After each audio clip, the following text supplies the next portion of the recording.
Sing Talk. This is Sing Talk Radio. My guitar player just bought a house in Topanga. Yeah. My guitar player just left me for my tour. I welcome everyone to another episode of Sing Talk. Really am happy to introduce you a couple of people. I've got a co-host today, Justin Gesso. Thank you, Hi. Justin. Thanks for having me. Some of you guys may know of Justin's work with Kygo, a little song called Stargazing that did quite well. Anyway, okay. Thanks for co-hosting with me today. Of course. And this wonderful guest today, staring at the ceiling. It's distracting a little, isn't it? No, I was just like, wait, is that happening now? That okay, is happening about 5 seconds ago. Word, Yeah. okay. Everyone, please welcome Sid. Hi. From such fame as The Odd Future and the internet and probably Daniel and some of the other projects you've worked on. Yeah, who knows? Who knows? Who knows? So I'm really excited to have you here today. I think this episode and this conversation today is going to be a little different than some of the other conversations we've had. We focus in on voice production, voice development, music business, and a lot of the different things that goes into giving singers information and advice and guidance. So, we've got, with Vocalize You and some of the other things we do, there's all these singers around the world who are sometimes in the middle of nowhere, right? And sort of wondering how they get into the business, how this works for them, how the business works, or being a singer is in general. Mm-hmm. And it's, I know growing up in southern Utah in the middle of nowhere. I didn't know you were from Utah. Yeah, in the middle of nowhere. I mean, there was 60 people in the town I grew up in, and it was 18 miles from school, and it was literally, have you ever been to Utah? No. No? I don't think so. It's really beautiful, but they were as happy for me to leave as I was happy to leave. I'm not a small town guy. But anyway, this town's right at the base of the Bryce Canyon cliffs and all that sort of stuff. And it's beautiful. But I always just I just want to be in music. I have no idea. How the hell do you... It seems like this big fortress that I'm not allowed in, right? Yeah. And so It's a lot of gatekeepers, There's a lot of gatekeepers. But there's kind of less gatekeepers now. You can do your own thing, but that also means there's no standard. Right. There's a ton of people out there doing their thing. It's really demand driven right now. Yeah. By the fans. Yes. Right. Which is great as an artist that you can go straight to fans. Yes. But then, there's definitely a place where having capital comes into play. And so it can be very hard. I got lucky with my situation. I kind of piggybacked off of Odd Future and got a record deal that way, which I don't think anyone's gonna be able to do that really again. You know what I mean? It's changed so much. Yeah, since then. How old were you when you first got your deal with Columbia? 18. 18. Or I just turned 19. But Odd Future, you were 14 or something? 16. 16. Well, we started working together when I was about 16. Right. So, but Odd Future was signed, no? Or were they just straight to fans? No, the Odd Future wasn't that big outside of Los Angeles at the time. Really? Yeah. And it's gotten bigger since? Well, so 2008 or 9. 2008 they released their first mixtape, which I had nothing to do with. And then about 2009 they started coming to record at my house because I built a studio in my room, or my guest house. And I think I was around, I think I mixed mastered 8 or 9 projects for them. And over how the did you course learn of to mix and master? Just doing it? YouTube. Really? Yeah, I got obsessed with it. But I mean, how could you tell if most kids go to school and somebody hears it and goes, see, that's what you're trying to listen for. That's the sound. You just this is what I like, and this is the EQing I like, and you just figure that out on your own? Yeah, for one, I was working with artists who really knew what they wanted. And that makes everything easy. So I was working with Tyler, on pretty much every project, and he was always about make the bass as loud as possible without distorting it. Mm-hmm. and we're good. You know? And make my voice not sound so, like, nasty, because I don't think he likes his voice that much. But, so that just became my priority. I would go test it in the speakers in my car. Sorry. I was recording with, and mixing with, like, these little, like, M-Audio speakers, cheap little 5-inch speakers. Mm-hmm. No sub or anything, which is probably for the best. And then we'll go test it in my car, go back in the studio, and, like, just till I got it sounding as close to the professional recordings that were coming out of, like, the major studios. But I also was going to Hamilton High School, Hamilton Music Academy, where I was in a music technology class, and I got to bounce a lot of ideas off of my teacher there. And that helped you sort of get the sound in your ears so you knew what you were looking for? Honestly, no. That class, we mostly focused on the history of music technology, so we had to do a whole report on how the Beatles made Sgt. Pepper's. And this was at Hamilton? Yeah. Really? Yeah, it was a music tech class, so we learned how to use Reason. We learned how to use Pro Tools. But mostly we were studying the history of the technology of music, like the first microphones and the first 2-track recorders and then 24-track recorders and how everything plugs into and basic signal flow shit that I kind of already knew from How old were you? studying You myself. were like 14, 15 learning this? Well, it sounds like that's I had no idea Hamilton had that. That sounds like step 1, 2, 3, and 4. Go on YouTube, figure out how to do it, learn one of the DAWs, Right. check the speakers in your car, Right. you know, and study the greats. Exactly. I mean, that's basically, hey guys, if you're out there. Yeah, just study. Yeah. The beautiful thing about growing up in an age of technology is that the answers are there. You don't need to go to school to learn a lot of this stuff. It is you know? amazing what's on YouTube. Yeah, it is. My dad, actually, I remember in high school I wanted to go to like a music college or something. I wanted to go to like an engineering school. My dad was like, "No Don't do paying it." for that." I went. Yeah, my dad, he was like, I mean, if you want, but like, sounds like you already know how to do what they're gonna teach you. Mm-hmm. Or you can learn more yourself for free. So I went to NYU, went to the Clive Davis Department of Recorded Oh, Music. well, that's like legit. I was talking about like, I don't know. Like, I mean, MI. But that, funnily enough, when I did my first interview for them on Skype, they said, because I was in the industry at the time, and I'd been doing some things with Disney, and I was on the road, and they said to me, well, you can learn everything that you can learn in this school by doing it, Right. being in the industry, having that experience. Why do you want to come here? And what I didn't realize at the time was the reason I wanted to come there was for the camaraderie of being around people and kids who love to do. And that was in New York, right? And that was in New York, Yeah. who love to do what I love to do. But for you, you know, with your story, you kind of had that built in already. Yeah, I got that. One, like, when I was about 14, MySpace was really popular, and MySpace music was even more popular for kids like me. And so I was just on MySpace music all day and night after school, finding other artists my age, local artists who I was inspired by, and Tyler was one of those people. I loved his beats, because back then he wasn't really rapping, he was just producing. And doing graphic design stuff. And Really? so yeah, so I was a fan of that more so. And so there was a whole MySpace music like interlink connection here between the people under like 18.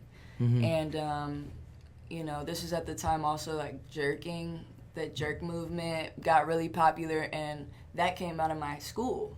Oh, wow. Out of Okay. Hamilton? Yeah, I read that you also went to Pali. I did. It was not fun.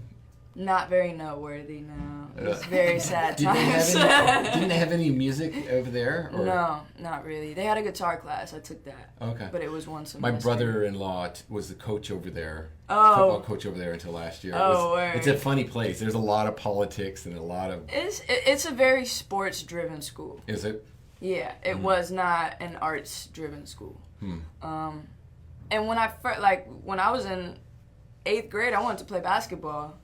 But by the time I got to 9th grade, over the summer, Whose music? I was kind of like studying more on my own. Not because I was taking lessons, but like I was bored at home and I picked up my mom's old guitar and decided to like... Your parents are both in music? No. Your mom wanted to be a DJ. Yeah, she wanted to be a DJ. She wanted to be an engineer, really. Really? Yeah. Like a sound engineer? Mm-hmm. But, what does she do now? Nothing really. She takes care of you? Yeah, she takes care of the crib. I like to think that I've been able to lighten her load on that note. So she helps me with some of the stuff I'm doing. I'm doing a lot of charity stuff right now that she's helping me with. So Are you? She's setting up a Poshmark account, and I'm gonna be selling a lot of like designer stuff, old designer stuff from me, from my brother, from my friends. And we're gonna donate all that to charity. So she's running that because she sells vintage clothes on Poshmark in her spare time. Yeah. Do you have a cause specifically that you're excited about that you're going to donate the money to? No, not with this one, but I am getting ready to launch an eBay for charity auction. Cool. That will be going, those proceeds are going to go to a foundation called Flint for Flint, and it's about getting clean water to households in Flint, Michigan. Yeah. Definitely worthy. Yeah. It's kind of weird to bring it up now because I think a lot of people have forgotten Yeah. that they still don't have clean That's water. probably With all why the it's crazy important now to explosions. talk about it. Right. It's a lot. But so yeah, she helps me out with that stuff. My dad, I don't really know exactly what he does, but he Maybe it's works, best you don't. No, it's legit. He works with totally kidding. He works with factories in China and manufactures. I'm going back to things. maybe it's best you don't. Yeah. No, it's legit. Like he's in China a few times a year. He owns a company that So he's importing. import export. They make like toys and silverware. He has like a line of silverware. He's working he's got like baby dolls and stuff, pet beds, random, like a lot of random stuff. I need some pet beds. He's he's got a company and a partner in China, and I've actually heard that does quite well. I had some friends try to do that for a little He's bit. in the business of like mass production, you know, whereas a lot of people nowadays are all about exclusivity and there's only 150 of these made. Like he's like, no, I don't want to do it unless I can make 100,000 products. Right. We all need pet beds. You know, like, and so, weird baby dolls. Baby doll. He works a lot with like Marshalls, TJ Maxx, Got it. Target, Ross. Right on. But his brother actually is a reggae producer In Jamaica. So Right. I grew up just kind of being inspired by my Uncle Mikey. You know, going to Jamaica a couple times when I was a kid and like getting to hang out at the studio all week was really cool. Yeah. And made me kind of reconsider like what I wanted to do with my future. So, the bug hit you around 14, right, over the summer. Yeah. And singing was not part of the bug. No, no. I wanted to be a producer. I just wanted to make beats. But I was really not confident in my abilities as a producer, and so I got more into engineering. That was something I figured I can figure this out. You know, like this is like, you know, there's a lot of artistic expression to mixing and engineering, you know, and editing, but for the most part, if you learn how to do this stuff... It's a technical puzzle as opposed to creative, like anything in the world goes. Right. Yeah. So I learned how to use logic and reason, and I learned how to make the beats, but my ideas I just wasn't very confident in and wasn't very... didn't have enough inspiration around me to focus on that, and so I started focusing on engineering. Are you confident now? Yeah, a little bit more, but just a little bit more. Just with myself. Like I want to produce for myself. I've not given up, but I've kind of put to the side the whole goal of producing for everyone else. Mm-hmm. Because like not too long ago I finally like got a beat to somebody kind of big, but then they wrote a song to it that I wasn't feeling like that, and I was like, well, dang, maybe I don't want to produce for him. Maybe I should just produce for myself, because then I can control. Can you talk specifics on that? Not really. Okay. So I can't say who it was. I feel the opposite way, because I don't try to produce. I do a little bit, but as a songwriter, I'm always, or as an artist, I'm always sending my songs to people and getting productions back, and I'm always disappointed with them. So I feel like the complete opposite, which is why I would love to produce for myself or for other people so that I could have more control. Right. Yeah. And that's a beautiful thing. I've noticed these days a lot of producers tend to overproduce. And I think, like, less can be more in so many ways. Like, when I made my solo album, I'm signed to a major, so they always, the way they're used to doing things is like, oh, okay, you wrote the song, let me send it back to the producer and have him add stuff. And I don't like when you add stuff after I wrote the song. Like, that's one of my biggest pet peeves with producers. Next time come back and it's a wall of sound. Right, or they've changed the drum pattern or something. And you're like, or no, that was part of it. They've changed the whole chord progression. I'm like, I wrote my stuff based specifically to have the sound. All of these, like, I think I write like a dancer. You know what I mean? So I need all of those nuances to stay where they are. Yeah. You can add some some synths, some pads on top, some sprinkles, but like leave the bass line, like leave the drums. So I feel that. And with my solo album, I had to undo some, like, my A&R basically has a very easy job. He just, as long as they he just says okay. Yeah, just don't get in the way. Because I run into the same thing it. with mine. It's, I'll send him something and he'll be like, I had a conversation with him the other day where I have 5 songs that I love, and he has 2 of the songs are matched up, and the other 3 are the other songs that he's just like, well, why isn't it my art? Right. So how do you deal with that? Do you just tell the guy, hey, this is what it's going to be, or do you feel like there's a pushback? Well, I think it was different in the beginning of my career. We were a lot more, what's the word? We really hated criticism a lot more in the beginning. Interesting. Yeah. Okay. But that's not uncommon. See, I'm the opposite. I feel like I'm the opposite. Right now, I'm totally open. I'm like, oh, maybe the A&R knows something that I don't, because I'm at the beginning of my career and they've done it before for whoever else. And so I'm trying to listen with open ears as opposed to, but also trying to make sure that I don't turn this off. Right. And that's you got to find that balance of being open-minded and open to suggestion. Right. But as you have more experience, you also know when to stand back.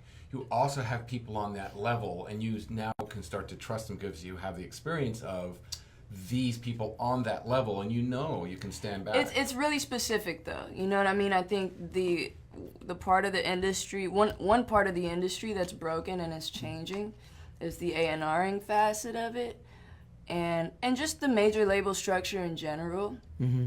Because how do you think that's getting fixed? How do you see that getting fixed? I don't really, but I think the issue is that you get signed and they assign you to someone. Mm-hmm. You don't go and interview these people. You know what I mean? They show up and they're like, I'm your A&R. Right. Oh, okay. They're like, hey, I'm your project manager. Yes. And you're like, oh, okay. And you want to assume that they actually like your music, but sometimes they don't. Mm-hmm. But that's their job. They have to market your album, and they don't even fit into your demographic. So it's hard, I think, for someone outside of your market to market you a lot of times. But in labels, that's how it goes. You get your A&R. You don't get to vet anybody necessarily, like. Mm-hmm. And like me, like I just got a new project manager at my label because I like the term project manager. That's what they call them. Really? But yeah. And it's basically the marketing manager, the guy who oversees the marketing team, or the girl. Mm-hmm. I got a girl now who actually listened to my music already. She's a lot like me. She's early 30s. She's black. She's queer. She's she likes R&B, and she so she fits has the a law demographic degree for sure. Yeah, And I feel like we'd hang out if we weren't Enemies. right. That's probably important, though. The beauty There is is a good that she dynamic knows there. You want she that. knows how I feel. Yeah. Like when I met her, it was at a festival not too long ago, and she's new to the label. They just hired Columbia just hired a whole urban Team. department. Yeah. There never was one before, And which is interesting. It's not based here, right? That's New York? New York. Yeah. So how They is have it? an office here. How is it being in a system like Columbia where you've got a new head, someone just took over, it's a totally new regime? I mean, I guess it seems like it It's worked out because they're interesting. serving what you do. We'll see. If they're into you, or they just, because that's the other thing is the issue when they bring in a whole new team is they usually say, okay, well, let's handpick that, and everything else. I mean, that's what makes my situation so unique is that I never got signed for my music in the first place. I got my first deal as being a DJ. I had never released music. I'd released one song in my whole life by the time I got a record deal.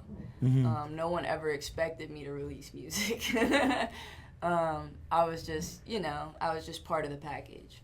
And so the A&R who signed me was really just trying to sign Tyler and a few of the other guys. And so we had to prove ourselves in a lot of aspects until we got our last album under that deal was Grammy nominated, and then they were like, oh, well, maybe we should re-sign them, Got it. Then we re-signed. So now I have 2 record deals at Columbia, one for my band and one for me by myself.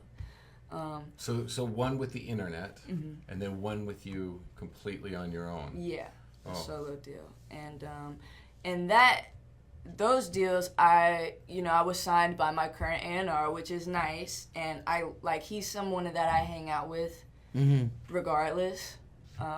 So I like that, you know what I mean?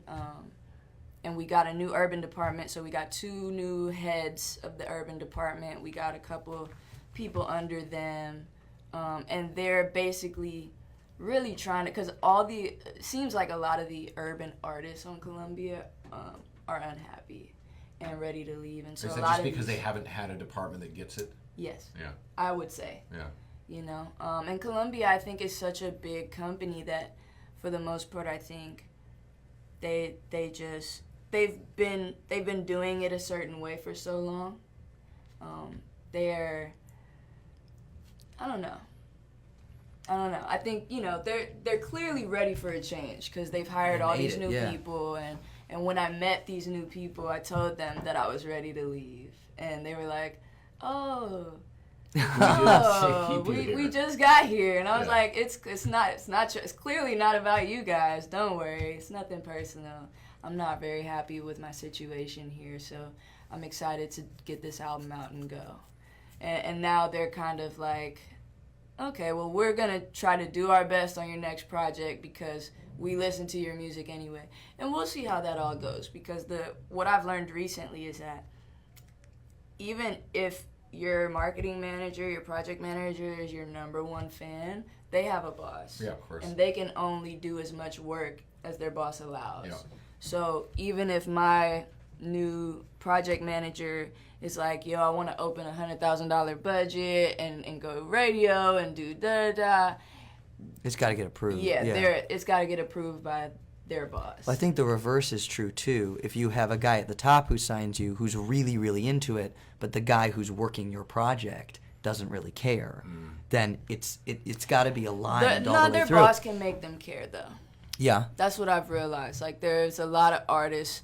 There are a lot of artists out there who, like, just let's be real. Nobody at the label's listening to them, but they're keeping the lights on in the building. So they have to dedicate a certain amount of time and resources to that artist and that artist's projects.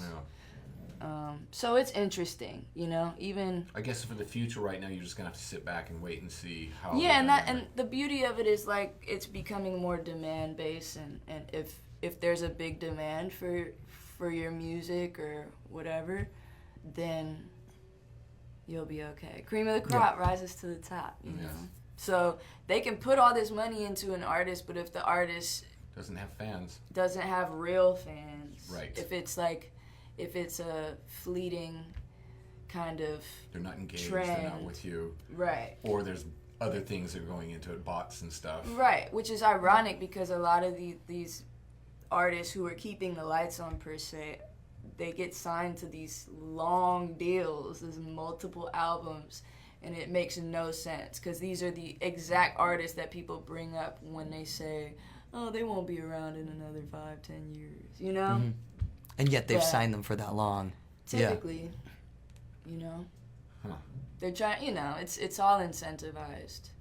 Everything is incentivized, and so you have to give them incentives. So what me and my band, we've tried to do always is just disregard them, focus more on, like, our artistic integrity and being good people, good humans. And we've built this kind of, we've built a strong foundation. Sure, yeah. You know? I think we could go on a hiatus and come back in 10 years and people would be waiting for something. Yeah. Just those core people, you know what I Yeah. mean? And that's all we ever wanted out of the internet, our band, in the first place. Did you guys get a lot of radio play? Mm-mm. No. Just on Sirius. On Sirius? We did get a lot on Sirius, and KJLH plays us. No. But generally speaking, nationwide, your fans are more because they're engaged in the live experience. And, I guess so. Yeah. well, it must I be. think we also offer music that doesn't sound like anyone else's. Totally. And so there's only one place you can go to get. Well, which is also, if it's not packaged like everybody else on the radio, Right. then they go, oh, it doesn't quite fit our format. Right, which is what we've been told. By right. the way, because you don't want to sound like everybody. You can listen to some of the pop radio stations. You're going from song to song to song to song, and it's the same compression, it's the same EQing, it's same auto-tune packaged settings. for yeah, totally. It's packaged for radio, and It's a fits, different but game. You can't Yeah. tell the difference. Right. I mean, it's very difficult, but Yeah, it's something that I had to put it in that perspective along the way. At first, it was like, what do you mean? Give it a chance. You know, like, just play it. But then I realized, like, maybe I don't want to. necessarily, Maybe it's not the best company. Mm-hmm. yeah, strike So- out on your own. Yeah. So.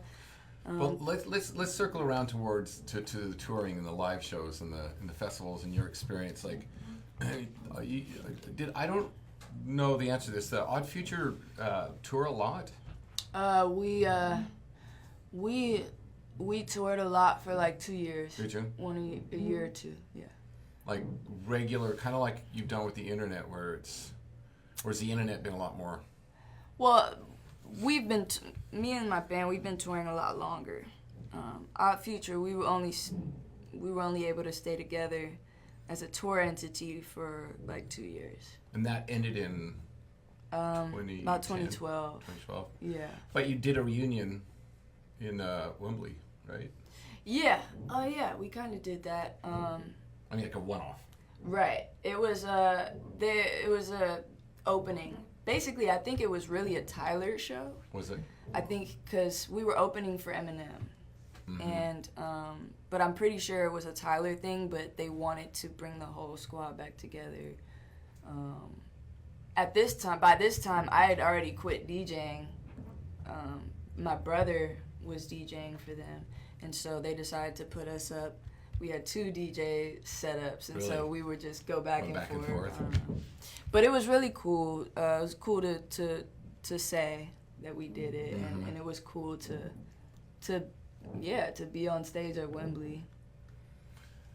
So going from this kid at 14 learning how to engineer to sounds like you fell backwards into working with Tyler, you know, and then all of a sudden you're out touring and you're not only the DJ but you're also expected to sing when it comes to like the internet and stuff. I mean, I never on tour with Odd Future. I just DJ'd. I didn't have a microphone at all, and then I quit DJing for Odd Future to go tour with the internet, which was a whole experience in itself because by the time I quit DJing with Odd Future, I was making really good money doing that because we were splitting everything evenly.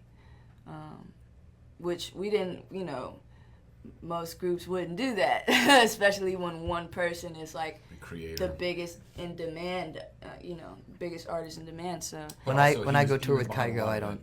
A lot of the touring. I mean, a lot of the writing. I don't get split equally. Well, No, not necessarily. He was behind a lot of the production, but he only wrote his stuff. Oh, so everyone else was a rapper. Okay. Yeah. Yeah. It was 5 rappers and me. Right. That should be the name of your new album. Maybe, but yeah, he's always been a very generous guy. That's why I can never say anything bad about him. That's my friend. And so I was making good money. Did you guys grow up together or grew up near each other, right? Nah. Not at all? Nah, he grew up in like Ladera. I don't even know where that is. Near the airport. Oh, okay. Oh, yeah, okay, yeah. Ladera Heights. And so... Where'd you grow up? Midtown. Oh, okay. Mid-city. Okay. Yeah. So you we bussed didn't... all the way out to Pali? Yeah. Man. That's why I couldn't do it. By the time I was able to drive, I was driving to Hamilton. Yeah, which is not too far. Yeah, not too far. But yeah, it was, I was DJing for them. I quit DJing for them to tour with the internet and basically had to start over. I went from making like, you know, a lot more money, playing to sold out crowds everywhere. Shows were selling out in like 4 minutes, and being in the back, you know, like with no microphone. To now I'm the singer, and nobody showed up, and like we have no money. We're sharing beds. Which would you like better? I like touring with the internet better. Yeah, I was gonna say there's good things like that. That's like a real community. Yeah, I mean, it was a band that I made up of friends. Yeah. Yeah, it was, and even that part was kind of interesting. You know, we would do a sold out show in LA and then go to like Glasgow, you know, and play for 12 people. And it was humbling. Did you feel like you had to go and play that show in Glasgow for 12 people in order to build what you were doing? Or do you feel like, oh wait, I should have just stayed? No, I absolutely have no regrets on playing that show. One, didn't know that there would only be 12 people there, but it was one of those things, you know, you gotta, we like to say a lot that you can't skip steps, you know? And one thing about touring overseas, America is a very unique market. Everywhere else, you have to like pay dues. You know, like you have to pay dues. I remember a few years ago I met J. Cole. We were performing at a festival together, I think Bonnaroo, and we met him. We were chilling in his like dressing room, talking to him, and we were getting ready to go on another tour to Japan. We were gonna go play some shows in Japan, and then Korea, and then Australia. And I remember he was like, "Oh dang, I've never been to Japan." I was like, "What?" You're like, wait, why not? Don't you have fans in Japan? Right. Yeah. And I went and I talked to my agent about that. I was like, "J. Cole says he's never been to Japan." He was like, "A lot of these like American artists, honestly, Japan is are a different spoiled." market, though. It's a beautiful market. They still buy CDs. The packaging Japan is so physical. Yeah, like they still have a 7-story Tower Records. Yeah, I know, it's a completely different thing. It's a different market, and they when I have Japanese students come in, they give me their CD, but they want you to take the time. Like they put as much into the packaging as they do in the music, and it's really cool. Right. But it's a tough market for U.S. acts. Unless you work it. No, I mean it's a very musical. They tend to from what I've seen, they tend to really put musicality on a pedestal. So like Thundercat is huge in Japan. You know what I mean? Like Anderson .Paak, huge in Japan because they like honestly they like R&B a lot too. You know, pop music and R&B. And so like they always. I'd been to Japan before with Tyler, because the Odd Future had a big following in Japan as well. But it's interesting to find market. out. It is. And anybody, if we go back to the project managers here, if they don't understand how that works over there, they're going to take an act over there, and they'll struggle and not understand why. Well, Sony has a Sony Japan and a Sony, South America and a Sony, and so they don't really work together. There's Very Sony separate. UK. Sony UK doesn't work with Sony US. And matter of fact, if you have Sony UK do something, but Sony US doesn't, Sometimes they'll they get jealous. They'll Yeah. get mad. Yeah, they're It's competitive. I'm in Yeah. the same system. And it's like, you guys are the same label. I don't. It's tough. So I signed to Sony in Europe. I signed to, and my deal routes through Sony Germany. So I get a lot of love in Germany. Right. And, I have top 5 radio records in Germany. And then we try to transfer it to these other countries, and the argument just isn't there yet. So for me, it's like waiting for, essentially building it up in Germany and continuing to build it and going and doing what you said, kind of. I'm going on tour in September there for the first time, do my first headlining tour. Congrats. Thanks. Yeah, I'm excited about it. But coming off of, kind of similarly, I've been touring with Kygo for the past 2 years, playing to 40, 50, 60,000 people. I get on stage and there's a whole freaking crowd. Right. And now I'm going to, I've sold... On your own. Yeah. Everything sold you 100 do tickets is electric and amazing when you're with, Right, that many there's- people. there's everything, You can and just, then- put your hands up and, and then Right. you go and there's 12 people, and they're like... And I'm going... And I'm you going- have to right. impress Hands up. them. But Yeah. you're right. You have to go and do it. Yeah. And you have to not Earn- skip steps. Yeah. Right, you have to build the market. Now, I'm at a point now where now I'm saying no Yeah. to those smaller shows in the middle of nowhere Europe and places I've played before. Because there are, my agent's like, you got to open the market, you can't skip steps. And the beauty is, I can go to Glasgow now and play for probably 1,000 people or something easily. Will those 12 still be there? Yes, they will. And that's Wearing important. their That's- T-shirt yeah. from that show. Yeah, Yep. I was at your first show here. Yeah, I get that a lot. I remember you. Yes. You were number 8. Right. So, it's now I'm getting to the point where, for me, performing, I'm burnt out for one, and it has to be really special for me to want to get out of bed and get on stage. So now We been feel turning. honored you're here. Well, on stage, I like talking and stuff, but now I'm at the point where we turn down almost everything, especially if it's a market that we've opened before, but they don't want to offer us any more money to come. I just won't go. I've been there 4 times. Right. You don't need the it's not travel. worth You don't the need the low miles. ball. Right. Yeah. So where does that energy go? Does it go into the music? Does it go into other projects? It pretty much goes into like my peace of mind. Yeah. It's nice to Sleep in. sleep in and be able to plan something next week. And over the past 3 years, my schedule has been planned out for 6 to 8 months in advance, because a lot of these shows, they book so far in advance. You might book a show 8 months from now for $100,000, and 8 months from now you could actually ask for $150,000, and now you don't want to do the show for $100,000 anymore. Sure. Or you're just like, I don't feel like it anymore. I did this 6 months ago. I You don't need feel something like new and fresh and different. I don't feel like it anymore. So, I don't know. I've been touring a lot over the past few years, on and off, and Well, you've and I been need a touring break. for almost 10 years, right? Between Odd Future and the internet? Yeah. Not almost. quite, maybe 8 years. Yeah, 8. Yeah. So I'm at the very beginning of essentially, hopefully, your story. So when you found yourself in those moments where you go, I just don't want to get up today, I just don't want to do this, how do you convince yourself that this is fresh? I mean, is it just one of those things that when you step on stage, because that's how it is for me. Yeah. Anytime I have a show day, I'm actually depressed up until the show. I'm really anxious. Yeah. Yeah. Mine. Like I has shit always 5 been- times that day. It's a Yeah. problem. It's I feel like I've had so much caffeine. Yeah.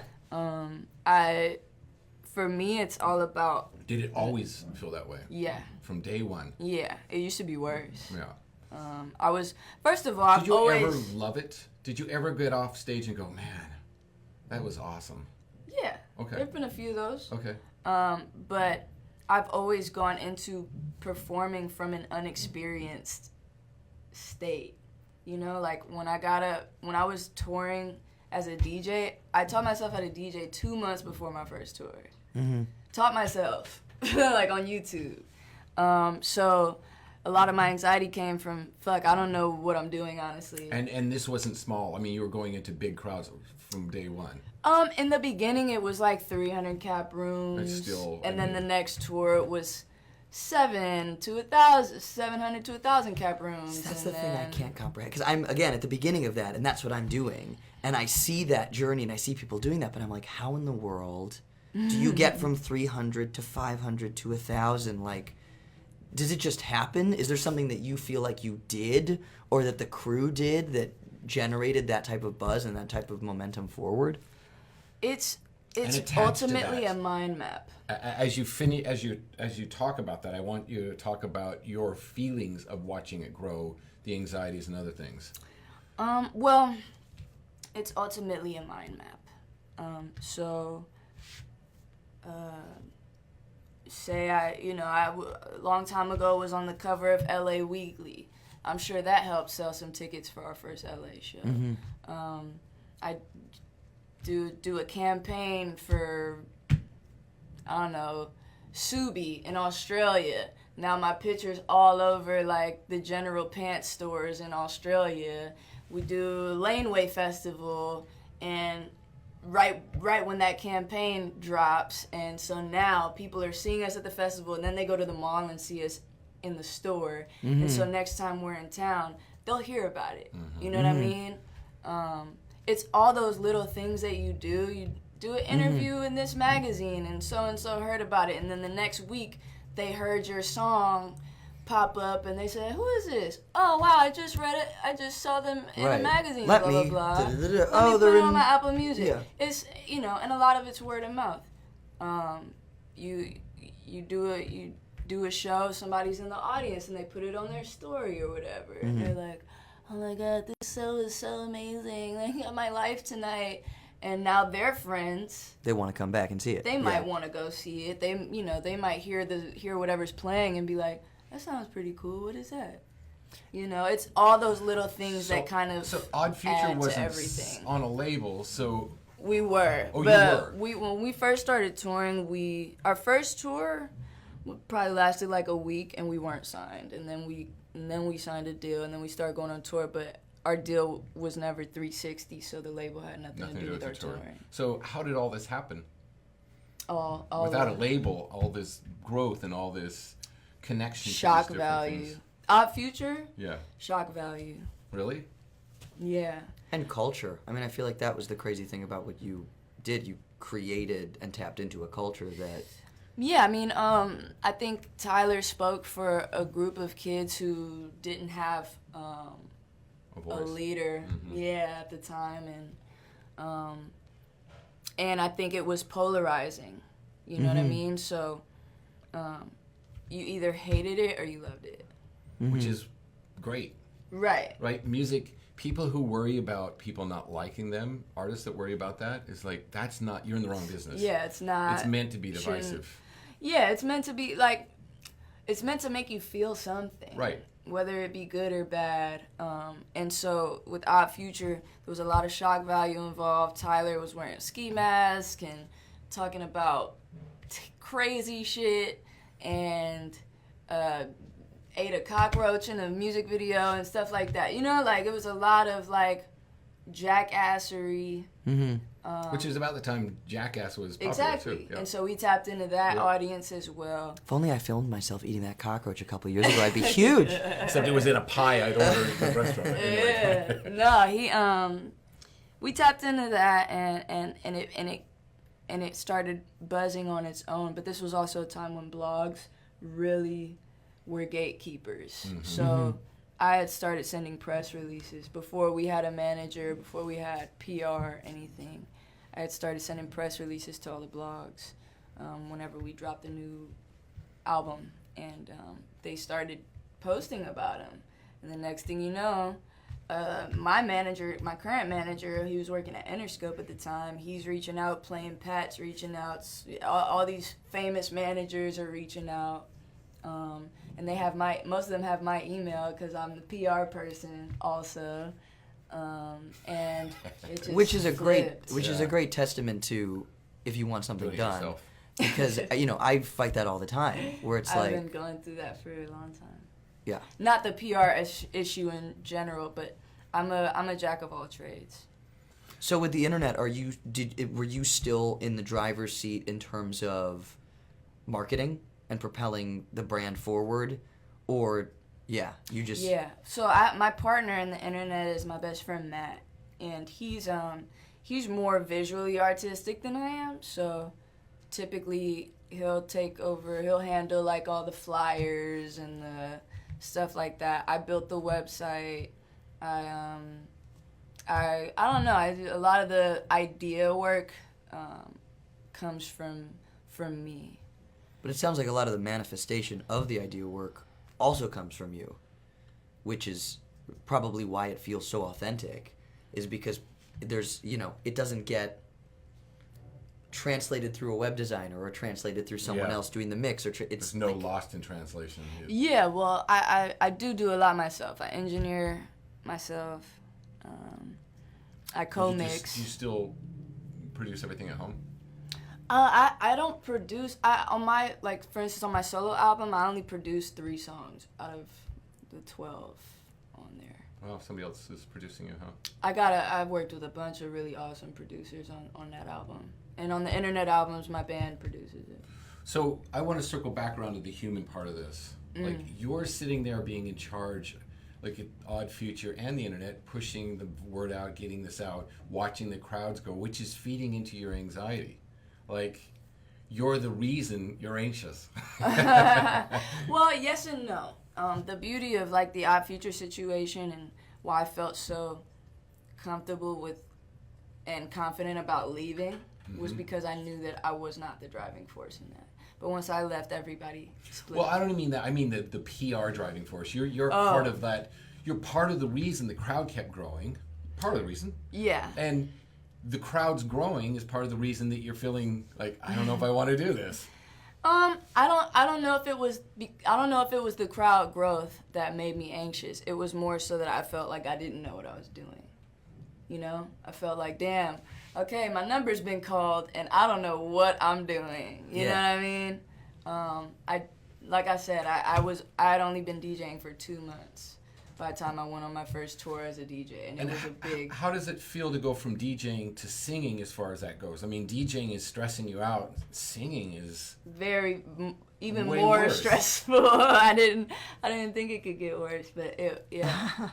Well, look, going back, here you are going to Hamilton. You obviously got the bug for music, right?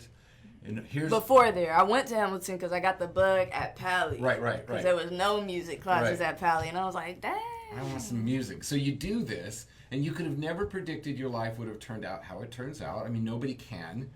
Yeah, I knew I'd be here. I just didn't know I'd be a singer. Well, but even though you can manifest that, you sit back and go, I'm going to manifest my future. There's a lot of people who've been manifesting their future that have never reached the level you've reached. Why are you a singer? Was it just necessity?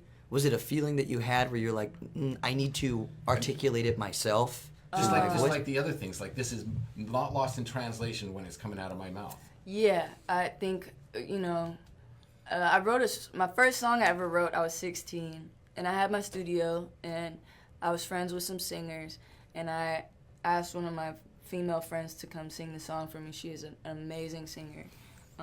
But yeah, I didn't like her delivery of it. I was like, you know what, I actually like my version better. That's really weird. And my version was super auto-tuned because like I was 16. I really couldn't sing. I just have a pretty voice. You know what I mean? So I knew, okay, if I like do this take enough times and You'll tune it right, like it'll sound pretty. That's all I want. And that's when I realized, okay, delivery counts for a lot. And then delivery counts for everything. Yeah, and then my first album with the internet, our first internet album, it was actually before we were a band, so it was just me and Matt, me and my best friend. We produced and wrote all the songs together, and we got as many singers as we could to sing my songs, but we didn't know enough. I wasn't supposed to sing on any of that album. Oh wow, okay. I wrote that album to, like, because, you know, we Looking were trying from a to DJ be like, perspective. looking at it from a Neptunes perspective. Got it. We were okay. like huge, we still are huge Neptunes fans, and we were trying to basically make our own version of the Clones album, where, you know, Pharrell and Chad produced everything, and every song is a different feature. And they wrote all the all the singing songs they wrote themselves, but they got a singer to come sing it, and that's what we were going for. But yeah, we just didn't pull it together in time. So is that still exciting to you? Is that still something that in your head you feel like you have to manifest at some point, or are you kind of past that now and you go, no, this is my identity. I'm a singer. I'm doing it. I still don't identify as a singer. Yeah. But we're working on that. Yeah, we've been working on it. I like to identify as an artist. But that's more important, by the way. Honestly, even from a voice coach point of view, I don't singers want to produce singers. Yeah. I want to produce artists. Yeah. Right. Who can singing is part of the way of expression, but expression is the goal. Right. Right. Connecting with people and saying things that makes them feel. Well, singers don't work anymore. I mean, there are, you know, in my opinion, there are a couple of fantastic artists out there that are incredible voices and incredible singers, but to just be an incredible singer doesn't really translate anymore. It doesn't translate to long term. There's a I don't think it translates. Like, it used to translate as, oh, if you're a fantastic singer, you can be an artist, and that's right. I'm just saying it can still happen I don't in think a flash in a pan. So you'll get a singer who can sing really well, and they happen to strike a song, and it's a flash in the pan. It's a one-off, but long term, I'm totally on board. Like, being an artist is the long. It's a whole different goal. I mean, that's where your roots are long term, right? If we talk about anybody who's stood the test of time, we talk about Lionel Richie, right? Just did the Hollywood Bowl or whatever. Like, that's not just a singer.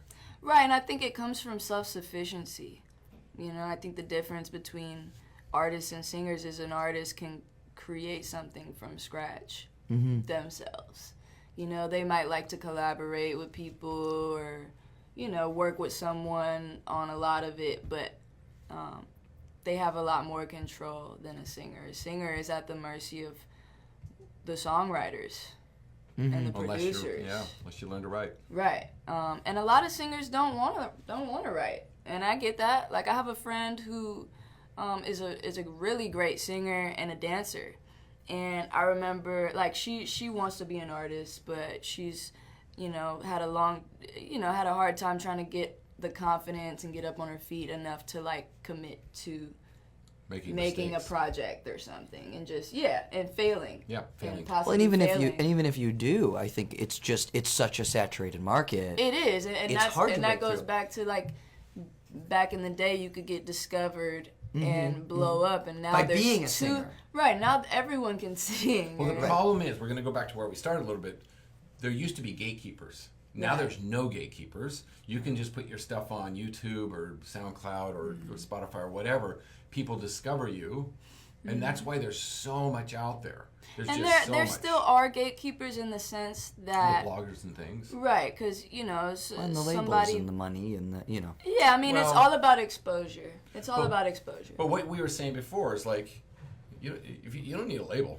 If you got don't. the fan base, you don't need a label. If you got the fan base. And if you know how to build that, because of, like, you know, different people I know out there doing this, like, they're offered deals, and I know a handful of them that have turned them down. It's just like, why sharing this? I'm doing great. I may never be the biggest name internationally, but I'm making a really good living. I'm doing, you know, $200,000 or $300,000 a month in music sales and merch sales and everything. Why would I share it? Right. Why I don't need you. And then plus you have somebody on top of you telling you whether that's going to go out or not. Right. Right. So you're in complete control. Yeah. No. We're trying to. We're planning. Ultimately, the labels, they can give you some money. I think it's twofold, actually. I think the labels give you money, and then the majority if you want to play the radio game, then being signed to a label, I think, is very effective. Yeah. You have to, however... There are those who have played it and won without labels. There are more who have played it and lost. You know what I mean? Because my situation, right? We've tried to go to radio, and the radio programmers, one, the label has to spend money on radio. So payola still exists. They just legalized it in a certain way. In a gatekeeper kind of way. You know? So there's that where it's like, you need money to go to radio. And if the label doesn't want to open that budget for you, whether it's because they don't have enough incentive, you know, you're not on a 360, like, what do they care? Like, honestly. Or better yet, we'll wait till you blow up, and then we'll It's all about arguments, right? If you have 100 million streams on something in 3 weeks, they're going to go, oh shit. Or if you get nominated for an award or a big award that no one expected you to get nominated for. That's what it was for us, the Grammy thing. No one expected that. Like, we didn't even know we were submitted for it. And the label for sure did. Like, our manager was the one who insisted, like, let's submit this for the Grammys, and he didn't tell us because he didn't want us to think about it. Get up, worked up about it. Yeah, and then, you know, that was one of those things where nobody expected it. But yeah, the labels it's not an integrity-based situation with record labels. So they're trying to make hits. With a label, imagine buying a house, and you go to the bank, and the bank goes, we'll loan you money. It's an expensive loan. It's like 60% loan, but that's fine. We'll loan you money. You've spent 30 years paying off the loan, and they still own the house. We'll let you live there, but we own the house. Right. It's a label deal. It's. I mean, they still there's so many facets. They can be. There's so many facets of it. I mean, I'm grateful to be able to say I own my masters. Well, and that's the difference. It's rare. That's the difference. If you get to walk away with your masters, you pay off the house and you keep it. But that's I'm in a similar situation where I was like, I'm not going to sell the masters. No. You know. Right. So I'm in a.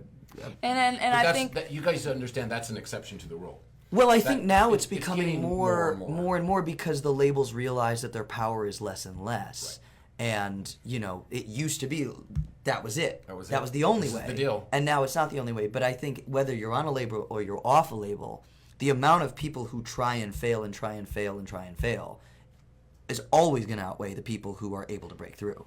Well, and it's less about failing and more about, like, stopping. Mm-hmm. You know, because I know of a lot of artists who tried for, like, and just 4 years, and then they stopped. Yeah. I know a lot of artists who tried for 10 years, and now they're popping. Right. Anderson .Paak, for instance. Anderson .Paak opened for me, like, one of our first LA shows at Low End Theory at the Airliner downtown. He opened for me. I didn't even know who he was. I thought Anderson was the bass player at the time. You feel me? Like, I didn't even know. And fast forward almost 10 years, and he's doing the form. Stay in it. He just kept going. Yeah. He reinvented himself, blah, blah, blah. Same with 2 Chainz. 2 Chainz was a rapper. 2 Chainz' name was Titty Boy before he changed it to 2 Chainz, and he was popping in Atlanta. He like on some mixtape level, he was popping, but he reinvented himself. Yeah. And through his connections that he had made as Titty Boy through the mixtape game in Atlanta, he was able to come out really strong when he finally did reinvent himself. He got into a good situation with someone who believed in him. Right? Yeah, because that's what Anderson got with Dr. Dre. Dr. Dre believes in him and will give him the resources. And Anderson's willing to do the work. Yeah. That's one guy I know, like, has been on tour more than me. You know what I mean? Right. Like, everybody is always looking at me like, you've been on tour forever. I'm like, I always think of Anderson. Look at Anderson the drummer. Right. Like, he's singing, he's drumming, he's dancing. Like, he's got all kinds of stuff. Clearly, this is what he wants to do. Right. And he just didn't stop. Right. And it paid off. Yep. So I think, it comes down to, like, I try to tell a lot of my friends, my artist friends who, want more success. I always like to ask them, like, well, would you do this regardless? Mm-hmm. Is Even this if like, it wasn't money. Yeah, is it something that you love to do? Like, would you do it anyway? then do it. Yep. Then do it anyway. You know, like don't feel like you have to give up or keep going. It's not. It's not like it's not that black and white. You know, that's the beauty of it, though. Is you know, everybody's journey is going to be different, and a successful artist could mean so many different things today. Yeah. You know, It is much more varied, much more wide. for sure. I think my computer went dead. So, if I mean, I'm still kind of fascinated with your journey. Clearly, I keep coming back to this. Like, you know, we all do the best we can to plan out our. That's why it fell out. To plan out where we want to be in life, and then all of a sudden you're where you want to be in life, and it's not what you thought it was going to be. Right? Yeah, I don't think it ever is. Well, that might be true. And you've done this pivot. You've basically made a pivot going, like most people are like, if I could have only had the trajectory of Sid's career, and then she's out there going, I'm going to pivot. Right? Yeah. Well, Which is knowing yourself, for one. But what advice do you have? I want two pieces. One, what advice do you have about the pivoting process? And two, what advice do you have about people who might end up going through some of the stuff that you've gone through, you know, with touring and you know, whether it's the DJing or singing and feeling anxious, and because you know, clearly you're not the only one. There's some very famous singers who don't tour because they hate touring. They like studio work, but they don't want to be out in front of people, and it makes them nervous. They've just never gotten over stage fright or whatever it is. Whatever it is. I mean, as far as advice goes, I guess my first piece of advice would be to really figure out what you actually want. You know, I think I spent years just going with emotions, not really understanding clearly what my goal was.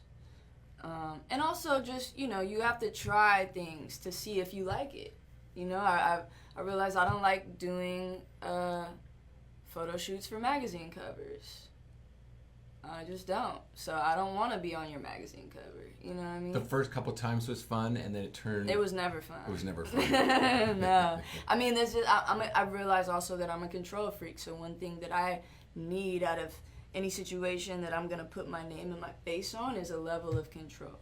I just need approval rights. And magazines don't really give you approval rights, typically, over, like, the cover. Interviews or anything. It's just like, wait till it comes out. Yeah. You know, so I realized I don't like doing that. But it took me having to try it 3 or 4 times to realize, okay, it's not just that magazine. It's all of them. I don't really like being on magazine covers. Do you like being famous? do you consider yourself perks. famous? No. Well, but you are. To some people. Right. To a large swath of people. Right, to people who like me. Yeah. You're famous to us. We like you. But fame is a double-edged sword. You need fame for this business, and it can also be a real... It can be annoying. I mean, it's definitely, there's perks. It's bittersweet. Like, for instance... What are the perks? For instance, I went to a show in New York, like a week ago. I was in New York. My girlfriend's friends with this artist named Rex Life Raj, and so there was this like showcase happening at this venue in New York called SOBs, and I've performed there before. I love SOBs. Yeah, I performed there. Yeah, I did it some years ago, and we just went, like, we were on the list because, you know, she's friends with the dude, but it was chill. Like, I walked in there, I'm chilling, and there are some people who knew who I was, and I could tell or whatever. But a woman who worked at the venue actually came up to me and was like, hey, you're back. Like, what's good? Like, you need anything? You want to drink? You want this VIP section? We got a whole VIP section. So that's, like, those are the perks. I got free drinks. I got in this little section. And I'm in there wearing basketball shorts and a T-shirt. I'm really chilling, you know? Like, I didn't go for that kind of vibe. I didn't tell anyone I was pulling up, but those are like the perks. And then on the flip side, there's times like, for instance, when I flew home from New York about a week ago, my flight was delayed super crazy. I didn't end up landing till like 3:30 in the morning, and I slept on the flight, but I woke up hella groggy and like ready to go back to sleep, and so just not in the mood to have people to see anybody, or and I get outside. I'm waiting for my dad to pull up. I got these headphones on and I'm listening to music, and I find my dad. I'm walking over with my luggage cart. I got like 3 bags because I'm helping my girlfriend move. So I got hella shit. I'm just like trying to get to the car, get in the car, go home. And I walked past this guy who was also waiting for a ride. He was like, excuse me. And I heard him, but I acted like I didn't. I had my headphones on. I'm like, okay, that's a good enough excuse. I'm going to keep walking because I can get away with this one. Yeah, I don't feel like it. You know what I mean? And I do that from time to time when I'm just and like... did he go push it further or just... Yeah, he followed me to the car. Right. Which is like... Because he's thinking the same thing. He's like, oh, she didn't hear me. Right. And she owes me this because this is who she is. And I don't think he was thinking about it that way. So he followed me to the car, like... Helped you with your bags. He didn't help me with my bags, but... All right, fine, that guy's out. He followed me to the car. I still got my headphones on. I give my dad a hug, you feel me? The trunk's open, I'm going to get the first bag, and he's standing at my luggage cart, like, excuse me, like right here. And at this point, I'm like, okay, now I can't act like I don't hear him or see him. So I just was like... Hey. And he's like, I just wanted to say, like, I love your music. I was like, thank you. And I was really trying to, like, be nice, but sometimes it's not that, like, when you're just not in the mood. Mm-hmm. Most people have the luxury of, like, nobody's not being random. in the mood. Yeah, like, you don't have to speak to strangers as often as I do. Right. And I was trying my best to, like, smile or something, but I just was not in a smiling mood. Yeah. And I saw his face was just kind of like, he was kind of scared. And he said, he was like, I was at your first show here in LA at the Echo, like 6 years ago. And I was like, oh, thank you. And then I was like, okay, damn it. Like, I gotta snap out of it. Yeah. I gotta snap out for a so second. Hard. It's but really it's hard. Unfair. And it's the same with performing. Like, the last tour I did, was the worst tour I've ever had to do, and not from my team or the place I was at perspective. I was actually in Brazil and I fell in love with Brazil, but I was just really going through a really depressed time, and to have to like stop crying to go to the venue and do the show was a lot. It's hard. And Brazil is even more so kind of that attention. Where we had never been there before. Okay. And big shows. They were kind of big shows. Because those fans are crazier in Brazil, and they're awesome. Yeah. I mean, those definitely, like, they were really excited to see us. We had never performed there before. We're one of very few black bands, so I think they connected with us on the people of color level, and they knew all the words like that. Probably honestly, one of my favorite couple of shows was Rio and Sao Paulo. And it was juxtaposed to just feeling depressed. Man, when I wasn't in the show, just under the covers. Yeah. But it was hard. Is there a relationship between the ups and downs of depression and the music you write and produce? Ironically, I don't really, I don't like to write when I'm sad. So, I know a lot of artists who, they dive need into that. Yeah, they kind of need to express that some kind of way. I don't express sadness through music. I like to, music for me is more about healing. So I've done a couple of songs where I've addressed like the whole, depression, but that's not generally where you go for your outlet on that. Right. So I'm circling back to that question, like, what advice do you have for young singers, and maybe not even young singers, maybe there's experienced singers out there listening to this, that what do I do with these feelings of anxiety and stage fright, and do you have advice around that? I mean, around. you know, I'm trying to figure it out too. I know, and since you're going down that path, you've probably got bits of advice that's starting to pop up. Well, I guess that would go back to like figure out what exactly you really want to do. What do you really want? You know what I mean? I realized on that tour in South America, I never wanted to be a performer. I just it presented itself as an opportunity and I took it. You know, it was never something that I was like, man, I can't wait to perform at the Grammys. I want to perform at Lollapalooza. Like those were never goals of mine. It was just to produce good music. Just producing and writing. Mm-hmm. You know, maybe be in a video every so often. But But a cockroach, you know. I would never. But Yeah. but that was my goal, was just to be behind the scenes. Yeah. And you're starting to settle and be comfortable with the idea of that as your future. Yeah, I mean, I'm realizing that there's way more control being an artist. You know, like when I used to be signed to Sony ATV, and before I left them, I had them put me in a bunch of like writing camp sessions for like different rappers and blah blah blah, and I remember being, you know, my first couple sessions, meeting all these other songwriters who were looking at me like, what are you doing here? You know? Writers I never met, and writers with big songs, too. Well, why would they be saying that? Because they're like, you're an artist. Apparently, most of them wanted to be artists.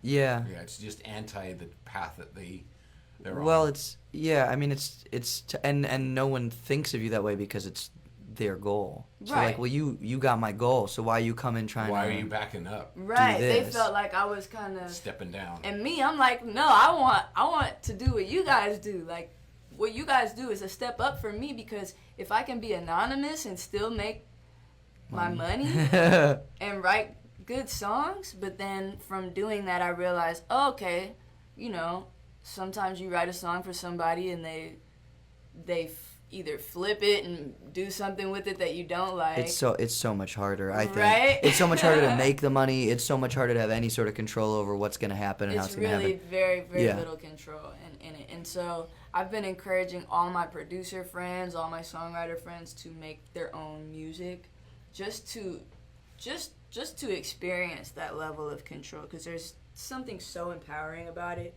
And it's not as easy to necessarily make money when you're starting from the ground up as an artist, you know what I mean? But it's worth it. Mm-hmm. Like, this money and stuff is cool. Like, it's nice to be able to eat, but like ultimately you want to do There has to be a stuff you balance, like. right? I mean, you talk about the money that comes in from shows and all this sort of stuff, and even talking about, I'll do a show for 150 now, but not for 100. And it's not about money. Right? It's and that's not. the weird thing for somebody outside of this conversation to maybe understand is, just because we put numbers on this, we're not saying that because this is all about money. We're saying that because you have to give up a certain amount of yourself. And you're trying to justify that with some sort of weird thing that goes in your bank account. Some sort of weird something that the they life say. of an artist is so much more difficult. Having now doing the artist path, which was my goal and my dream. I was that kid who was like, I want to perform at the Grammys. That's dope. But being that person, being a writer, I mean, I started realizing when I kind of accepted that was going to be my path for the time that it was, it's a way easier lifestyle. I mean, you have to worry about a lot less. It's, you get up, you go to the gym or do whatever you're going to do. You show up at 1, you leave at 8, maybe you have a second session that day. Right. You go home, you have a bottle of wine, you go to bed or do whatever you're going to do. And you chase a couple checks here and there, but otherwise you wait for the back end. And there's not much to think about. Right, and that's what I guess I was looking at. And I'm looking at art like people like James Fauntleroy, who, Top of their game songwriters. You know what I mean? Like, top of the game just music is creators. able to kind of sit back and write at his leisure, and also is an artist but doesn't sell his music because he doesn't have to. So he's like, for me, like, Have the you ever heard perfect him sing? example. Oh yeah, He's he wrote a song for me really before. good. It's on James my, is really it's on my third yeah. album. He's amazing. Yeah. And I've been meaning to. I'm supposed to go see him too before I go back to New York. But he, for me, is the ideal situation. He's writing fire songs for like amazing artists, amazing singers. He's making his own music on his terms. On his terms. He can drop it on SoundCloud. He can do a show if he wants to, but he doesn't have to. He opened a goddamn music school, you know, in Inglewood. Like, that's the ideal situation. He's been a millionaire since he was like 24 or something crazy, and he's just, you know. He's such an interesting guy. He's such an interesting guy. I remember going to his studio, and there was a sign in the studio, and I think it said, like, 1 song a day maximum or something. Wow, interesting. And I thought that was so cool. So when I got there, he was, like, making beats on Ableton or whatever, taking, like, little meetings. He has hella assistants. He was taking meetings and stuff here and there, talking about random shit. Didn't know what was going on. We were just waiting. And then he took us into the studio and like, just, we gave him the beat. We told him what we were thinking the song would be about, and he just wrote the fucking song. I thought we were going to write together maybe, but he just went in the booth and he didn't come out until the song was done. I wrote the bridge later because he had written 2 verses and a chorus. I don't think he lives on this planet. No, he's a space cadet, and one of the things he brought up to us when we first got in there was the alpha state. Mm-hmm. He talks about the alpha state a lot, and that's why he smokes so much weed. Right, and I hired him for a writer retreat, and literally for breakfast, you know, he's starting with blunts at breakfast. Oh yeah, which I also do for other reasons. So I sat around the pool and thought they were blunts and shared one with him. Oh. What is alpha state? For those who do not know. The alpha state is basically the state that you reach when it's kind of delirium. Just right before you go to sleep. Right before you get sleepy. Or when you're high enough. Or when you're super high. Got it, okay. That point where you just don't care anymore. I think that's what it really comes down to. And he's just You're delirious, you don't give a fuck. You're just like, great idea, fuck it. You know, throw it in there. His first hit was Nowhere, and that was about Martians. Right. So he writes a lot of songs about Martians. Yeah. Is it the idea he wrote a that song for Justin Bieber about aliens? Yeah. Is it the idea that in that state, because this is what I struggle with a lot as a songwriter, is the ability to trust and think, oh, that's good enough when it comes out. Is the idea of the alpha state that it's actually not that you're able to tap into it, but you're actually able to just trust. That's what it's supposed to be. That's the raw. I would assume it's about letting go. Yeah. Yeah. Not controlling. Yeah, letting go of like control and just saying fuck it. But another thing that I've heard him say before in an interview, it was actually Pensado's place. This podcast, he went on I and love that one. Yeah, I stole some of it. Yeah, he did an interview on there a few years ago, and he said, you know, they were asking like, how do you write songs so fast? Like people say you write songs really fast. Like, how are you able to do that? He was like, I don't care.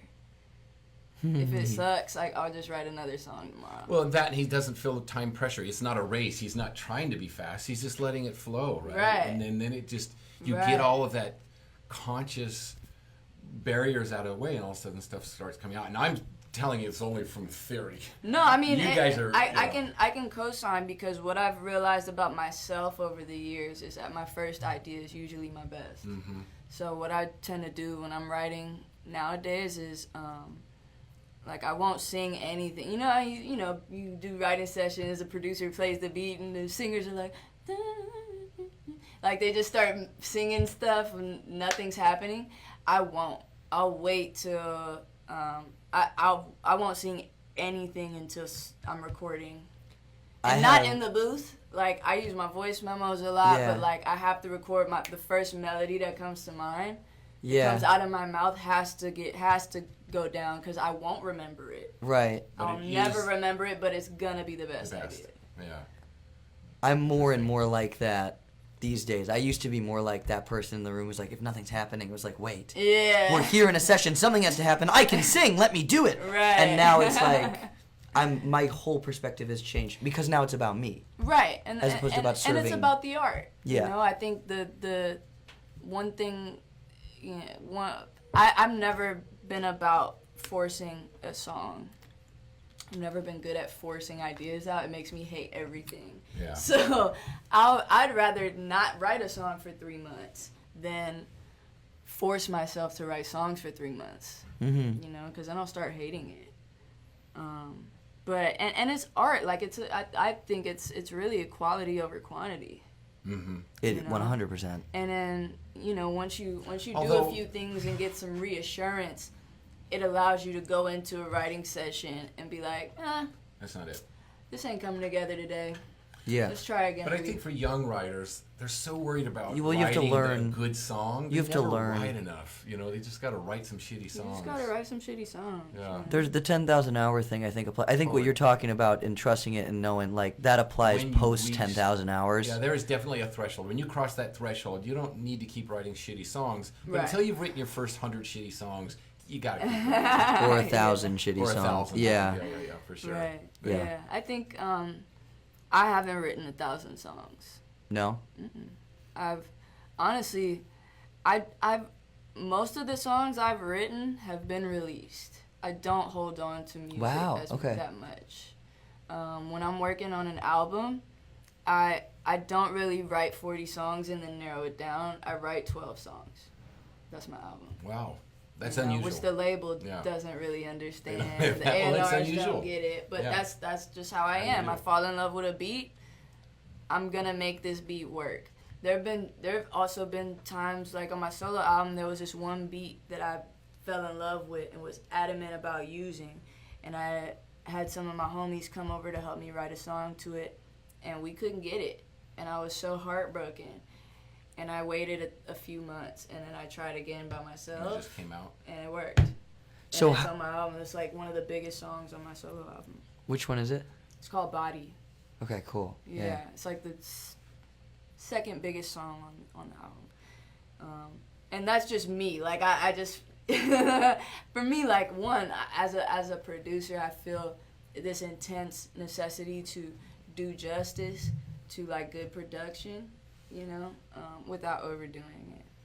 So I tend to take a minimalist approach, but I don't really overdo it. I don't really like to add unnecessary ad-libs and backgrounds. I won't like. I'm not the person typically who's writing a bunch of shitty songs. Mm-hmm. I'll maybe start writing a song, and if it starts coming out shitty, I'll just stop, Just walk away. walk away, and go back. But then come back to the beat, possibly. Yeah. Like that other one. Yeah. Like Body. Exactly. Interesting. All right, so we need to kind of wrap up here.